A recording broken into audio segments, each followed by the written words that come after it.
Hello guys. आज हम सीखेंगे कि यूज़ ऑफ एवर, कि हम एवर का यूज़ कहाँ पे करते हैं। ठीक है ना, जब हम कभी किसी से इंग्लिश में बात करते हैं, ठीक है, तो हम एवर का यूज़ कहाँ पे करते हैं, कैसे करते हैं, इन सभी चीज़ों के बारे में आज हम सीखेंगे। ठीक है ना, जैसा कि आप जानते हैं एवर का मीन्स होता है कभी। ठीक है ना, जैसा कि आप देख पा रहे होंगे यहाँ पे यूज़ ऑफ एवर, उसके बाद लिखा है कभी। ठीक है, तो एवर का मतलब होता है हिंदी में कभी। तो सबसे पहले हम जान लेते हैं कि रूल, ठीक है ना, जैसे कि हम टेंस पढ़ते हैं तो सबका रूल होता है, वैसे इसमें भी क्या रूल होते हैं वो हम सीखते हैं। कभी भी अगर एवर से रिलेटेड अगर हमें सेंटेंस बनाने हैं तो हमें ये याद रखना है कि पहले आएगा हमारा हेल्पिंग वर्ब। ठीक है, पहले हमारा हेल्पिंग वर्ब आएगा प्लस सब्जेक्ट प्लस एवर, फिर उसके बाद एवर आएगा, फिर जिस बारे में आप पूछा जा रहा है वो लिखेंगे, खाना पीना दौड़ना। ठीक है, फिर वो आप लिखेंगे।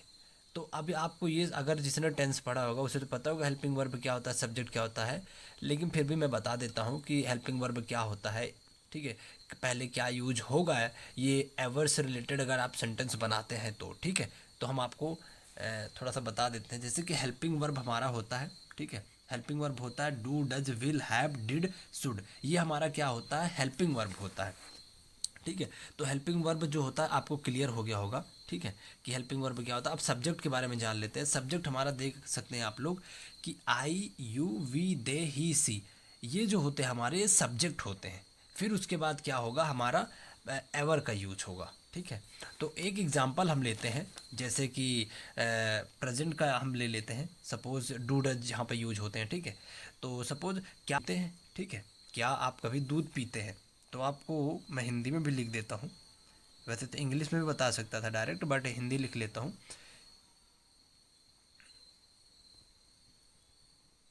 क्या आप कभी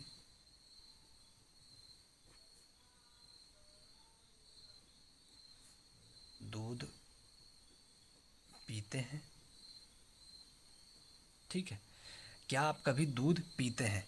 तो सबसे पहले क्या देते हैं, हेल्पिंग वर्ब। ठीक है, आप देख पा रहे होंगे कि हेल्पिंग वर्ब लिखा है, तो हेल्पिंग वर्ब हमारा क्या हो जाएगा, जैसे कि मैंने बताया था कि डू डज विल। ठीक है, आप देख पा रहे होंगे do does will have did should, ये क्या हमारा हेल्पिंग वर्ब।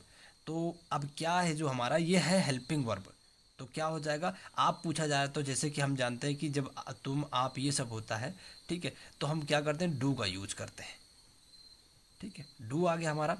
उसके बाद क्या पूछा जा रहा है कि सब्जेक्ट। अब सब्जेक्ट हमारा क्या हो जाता है, जैसे कि मैंने बताया था आपको कि सब्जेक्ट आई यू वी दे ही सी, ये क्या हमारे हैं, ये सब सब्जेक्ट हैं। ठीक है, तो आप हो गया। अब इसमें आप देख रहे होंगे कि आपको इंग्लिश में क्या कहते हैं, यू कहते हैं। ठीक है, तो आप फिर क्या आ जाएगा, यू आ जाएगा यहाँ पे।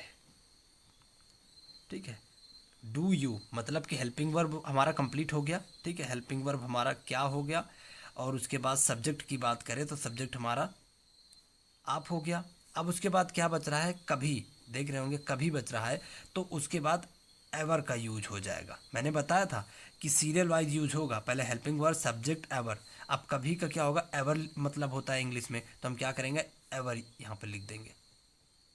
ठीक है, डू यू एवर। उसके बाद क्या है, डॉट डॉट मैंने लगाया कि उसके बाद जिस बारे में पूछा जा रहा है वो आप लिख देंगे। दूध पीते हैं, तो पीने को हो जाएगा ड्रिंक। ठीक है, और दूध का क्या हो जाएगा, milk. Do you ever drink milk. ठीक है, आई होप कि आपको ये समझ में आ गया होगा। ठीक है, कि मतलब हेल्पिंग वर्ब हमारा क्या होता है, सब्जेक्ट क्या होता है, उसके बाद एवर का यूज कैसे करेंगे, उसके बाद जो डॉट डॉट मैंने लगाया उसके बाद जिस बारे में पूछा जा रहा है। ठीक है, जैसे दूध पीते हैं इसके बारे में पूछा जा रहा है, आपने ये लिख दिया। खाना पीना दौड़ना लिखना, जिस बारे में पूछा जाए लास्ट में उसके बारे में हम लिखेंगे। ठीक है, और देख लेते हैं इसी पे। सपोज मान लीजिए कि विल का यूज कर लेते हैं। ठीक है, सपोज जैसे कि क्या आप कभी गाना गाएंगे, क्या आप कभी गाना गाएंगे, क्या आप कभी गाना गाना गाएंगे। ठीक है, तो जैसा मैंने बताया है कि हेल्पिंग वर्ब हमारा क्या हो जाता है, क्या। ठीक है, बस टेंस आपको ज्ञात रखना है कि किस टेंस का यूज हो रहा है। अब जैसा कि आप यहाँ जा रहे होंगे कि फ्यूचर इंडेफिनिट का यूज हो रहा है, तो फ्यूचर में विल का यूज करते हैं। ठीक है, गा है, गी है, ये सब तो हमने पढ़ा होगा। तो विल का यूज हो रहा है, ठीक है।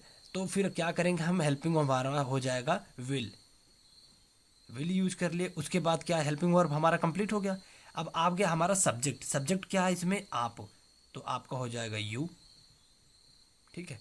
उसके बाद क्या है, कभी, कभी का क्या होता है, जैसे कि हमने सीखा है कि एवर, ठीक है, इंग्लिश में एवर बोलते हैं, एवर लिख लेंगे। उसके बाद गाने का क्या हो जाता है कि सिंग, ठीक है, सिंग, SING, सिंग। और गाना का क्या होता है, सॉन्ग। तो यहाँ पे क्या करेंगे, सिंग अ सॉन्ग, ठीक है। Will you ever sing a song, ये आप नहीं भी लगा सकते हैं, मैंने ऐसे लिख दिया है, बट आप अगर नहीं लिखना चाहते हैं, क्योंकि ये इसका मतलब ये हो जाता है कि आप कभी एक गाना गाएंगे, ठीक है। बट मैंने लगा दिया है, आप इसे अगर लिखना चाहते हैं तो will you ever sing song, ठीक है, ये भी आप लिख सकते हैं। तो विल का आपको समझ में आ गया होगा। थर्ड पॉइंट आ जाते हैं कि सपोज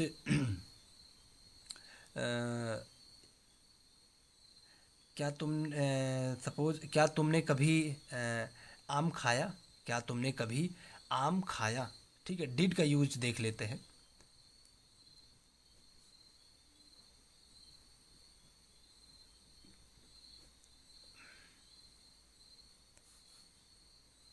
ओह सॉरी,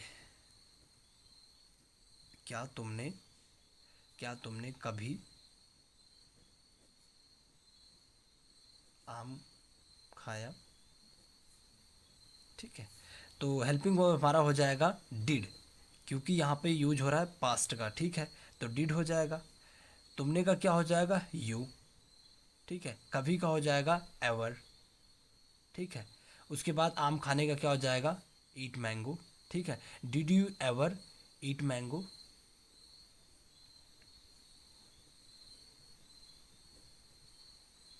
ठीक है। समझ में आ गया होगा आपको कि हम जो एवर का यूज करते हैं कैसे करते हैं, ठीक है। और भी एग्जांपल हम देख लेते हैं।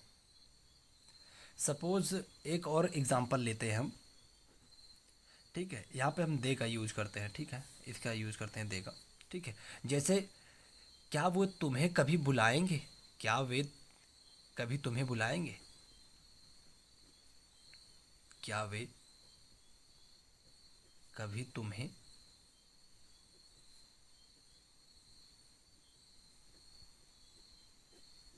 बुलाएंगे। तो सबसे पहले हेल्पिंग वर्ब आ जाएगा, ठीक है ना। अब जैसे कि यहाँ पे फ्यूचर का यूज हो रहा है तो विल का यूज कर लेंगे, ठीक है। वे का क्या हो जाता है, दे, ठीक है। कभी का क्या हो जाएगा, एवर, ठीक है। और बुलाने का क्या हो जाएगा, कॉल, ठीक है। विल दे एवर कॉल, ठीक है। और तुम्हें का क्या हो जाएगा, यू, ठीक है। Will they ever call you, क्या वे कभी तुम्हें बुलाएंगे, ठीक है। तो आई होप कि आपको समझ में आ रहा होगा कि हेल्पिंग वर्ब पहले लेंगे, फिर उसके बाद सब्जेक्ट लेंगे, फिर उसके बाद एवर का यूज करेंगे, फिर जिस बारे में पूछा जा रहा है, मतलब जो भी जिस बारे में बात हो रही है वो हम लास्ट में लिखेंगे। तो आई होप कि एवर का यूज आपको समझ में आ रहा होगा कि एवर का यूज कैसे करते हैं। और सबसे पहले हेल्पिंग वर्ब हमारा आता है, सब्जेक्ट आता है, एवर आता है, ठीक है। तो आई होप कि आपको समझ में आ गया होगा इतने में ही। बाकी कोई डाउट है तो आप कमेंट्स कर सकते हैं, उसका उसका भी आंसर आपको दिया जाएगा। तो ऐसे वीडियो देखने के लिए चैनल को सब्सक्राइब कर लीजिए। आपको हर दिन नया नया एक कुछ ना कुछ नया सीखने को मिलेगा टेंस से रिलेटेड, जो कि हर दिन जब हम इंग्लिश में किसी से बात करते हैं, ठीक है, तो हमें ये मजबूरन हमें यूज करने के लिए, मतलब यूज होते ही हैं, ठीक है। तो ये ऐसे वीडियो देखने के लिए, कुछ नया सीखने के लिए आप हमारे चैनल को सब्सक्राइब कीजिए, वीडियो को लाइक कीजिए, और आपको अच्छे अच्छे वीडियो मिलते रहेंगे, ठीक है। Thank you so much for watching this video.